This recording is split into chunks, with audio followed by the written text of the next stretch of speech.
people are starting to have, you know, more challenges and emotional challenges than they did out on the streets.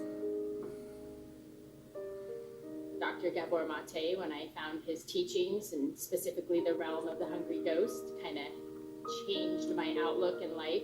I'm very dear to this work.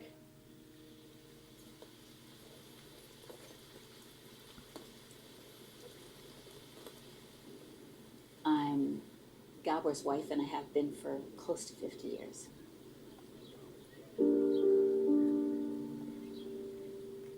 I met Gabor in October of 1967 when I was a first-year student at UBC.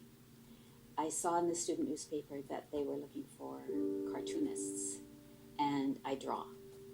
I walked into this small room, and he's sitting there reading a book, and I said,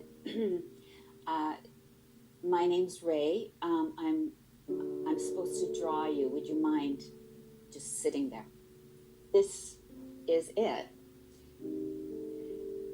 I did this before I knew who he was, before I'd had a conversation. What a mysterious guy. Dark, you know, intense. He was so interesting to me. I've always been a rebel. I mean, in communist Hungary, in grade 6, my teacher wrote in my report card that you should watch it because he incites the other students. But so that tendency to resist arbitrariness, what I'm being told and what the official line is. So I'm really not one for groupthink, and it really helps me to see through all kinds of nonsense that people accept without questioning. On a personal level, I'm also a contradiction.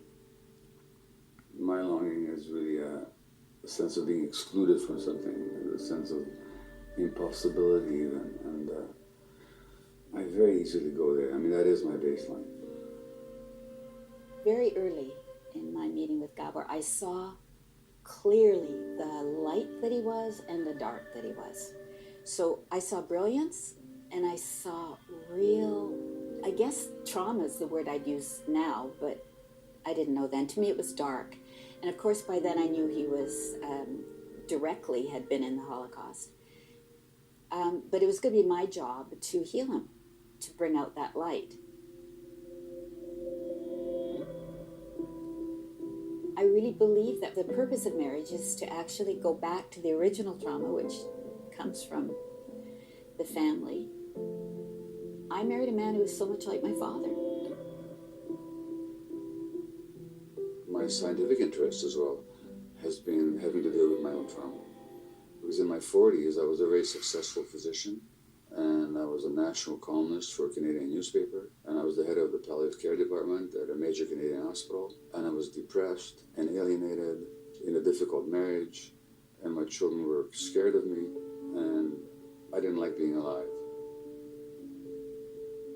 Well, there's just nothing more frustrating to be in a situation to see him out there doing this amazing work, just the healing and the wisdom and the support, and then come home and be completely exhausted, irritable, and then I get the negativity.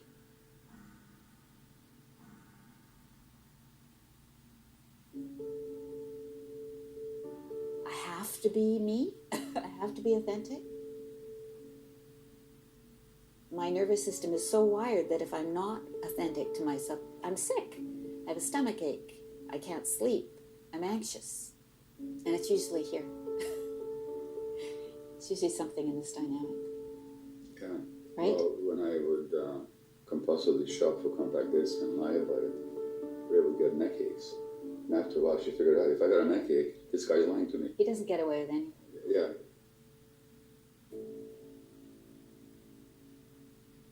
How are you, Gabor Mate, not processing your trauma? How am I not processing? Yeah, because like if you're not doing it, that's like Steve Jobs going, I couldn't get my phone to work. That's another traumatized person, by the way, whose cancer has everything to do with the childhood trauma that he experienced. But that's another book and another story. So you sort of a bit like in the Matrix when Neo sees everything's made out of numbers. You look at people and you see all their trauma and damage. That's and what I see. Until I realized that I was traumatized, which really wasn't in my